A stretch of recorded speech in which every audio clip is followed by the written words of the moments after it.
नमस्कार, मारवाड़ी मीडिया आप देख रहे हैं। चलिए एक नजर डालते हैं प्रदेश की आज की बड़ी खबरों पर। शुरुआत करते हैं सबसे बड़ी खबर के साथ। कोरोना की तीसरी लहर पर भारतीय आयुर्विज्ञान संस्थान यानी कि एम्स के डायरेक्टर डॉक्टर रणदीप गुलेरिया ने चेतावनी जारी की है।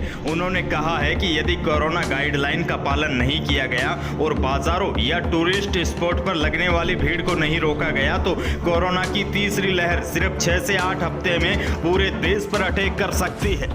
डॉक्टर गुलेरिया ने कहा है कि अभी तक की रिसर्च में ऐसे कोई सबूत नहीं मिले हैं कि कोरोना की तीसरी लहर बड़ों से ज्यादा बच्चों को प्रभावित करेगी। इससे पहले भारत के महामारी विशेषज्ञों ने सितंबर और अक्टूबर तक कोरोना की तीसरी लहर आने की आशंका जताई थी, लेकिन अब एम्स के डायरेक्टर डॉक्टर गुलेरिया ने कहा है कि अगले 6 से 8 हफ्तों के बीच आ सकती है कोरोना की तीसरी लहर। यानी कि कोरोना की तीसरी लहर को लेकर डॉक्टर रणदीप गुलेरिया ने अब चेतावनी जारी कर दी है। उन्होंने यह भी कहा है कि यदि कोरोना गाइडलाइन का पालन नहीं किया गया तो आने वाले दिनों में भारत के लिए बेहद खतरनाक हो सकती है तीसरी लहर। प्रदेश की दूसरी बड़ी अपडेट, सीएम गहलोत आज दोपहर 1 बजे करेंगे ओपन वीसी। सीएम गहलोत की अध्यक्षता में हो रही इस ओपन बैठक में सभी राजनीतिक दलों के नेता शामिल होंगे।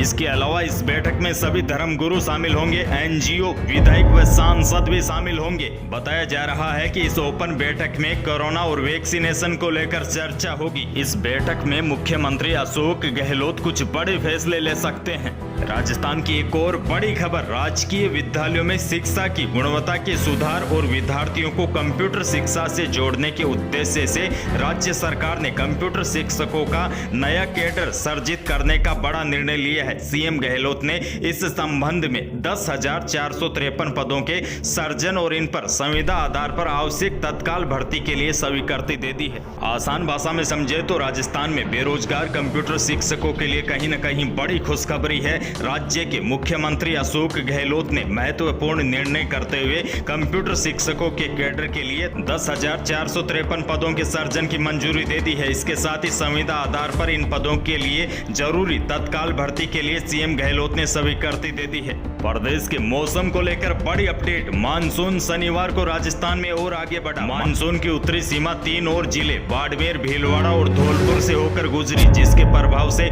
प्रदेश के कई जिलों में भारी तो कई जिलों में मध्यम दर्जे की बारिश हुई।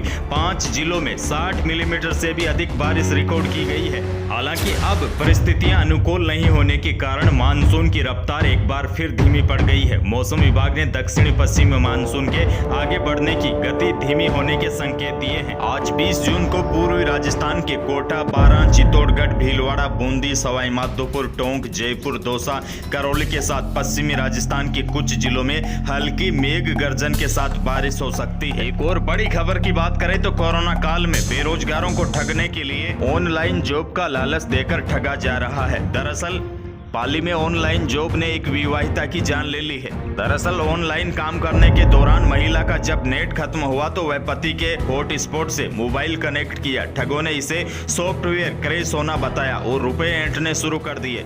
ठगों ने महिला को जेल की भी धमकी दी, जिसके बाद महिला डिप्रेशन में जाकर फांसी लगा ली। दरअसल ये खबर इसलिए बड़ी हो जाती है क्योंकि कोरोना काल में ऑनलाइन ठगी के अब कई गिरोह सक्रिय हो गए हैं। ऐसे में किसी तरह की ऑनलाइन जॉब, ऑनलाइन लोन के झांसे में न फंसे। ये सब इतना आसान नहीं होता। इसके अलावा अपने मोबाइल में हर कोई एप्लीकेशन नहीं डाले। जब भी कोई एप्लीकेशन डाले तो सभी ऑप्शंस यस करने की बजाय जो जरूरी लगे वो ही यस करे। फिर भी अगर आप ब्लैकमेलिंग के शिकार होते हैं तो सीधे पुलिस से संपर्क करें, वरना आप भी ठगों के जाल में फंसते ही चले जाएंगे। मोबाइल फोन में आए हुए ओटीपी, अपनी पर्सनल जानकारियां और किसी भी प्रकार का पिन आप कहीं पर भी साझा न करें, क्योंकि आजकल ऑनलाइन ठगों ने नए तरीके अपनाने शुरू कर दिए हैं। तो यही थी प्रदेश की आज की कुछ बड़ी और महत्वपूर्ण खबरें। राजस्थान की बड़ी खबरों से अपडेट रहने के लिए चैनल को सब्सक्राइब जरूर कीजिएगा। धन्यवाद।